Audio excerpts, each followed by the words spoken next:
Wall Street rallied on Monday, led higher by tech stocks as investors embarked on a week jam-packed with high-profile earnings. The Dow rose about 0.75%, the S&P 500 added more than a percent, while the tech-heavy Nasdaq ended the session with a 2% gain.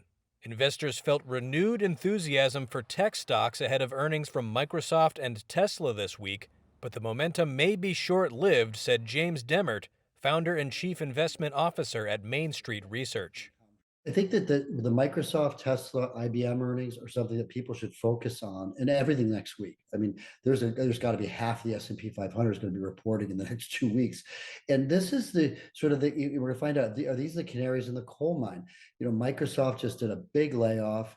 I think what you're going to see from the Teslas, the IBMs, and Microsofts is they're going to probably maybe miss the numbers, even though estimates have been lowered. What we've been seeing, particularly in technology, is they're still not making them. And I think more importantly, not just the announcement of the earnings, it's the guidance. What are these CFOs, CEOs saying on these calls, which our team listens to? And I think there's where you're going to start to hear that concern. Hey, we're worried about what's going to happen this quarter or next. Hence, we're laying people off.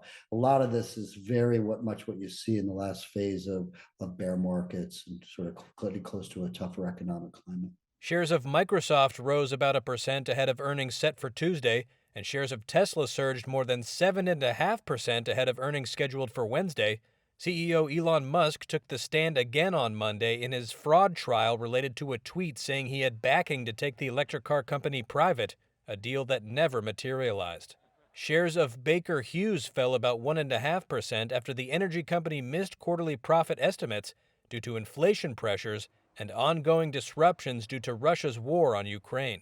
And cloud-based software firm Salesforce jumped 3% following news that activist investor Elliott Management has taken a multi-billion-dollar stake in the company.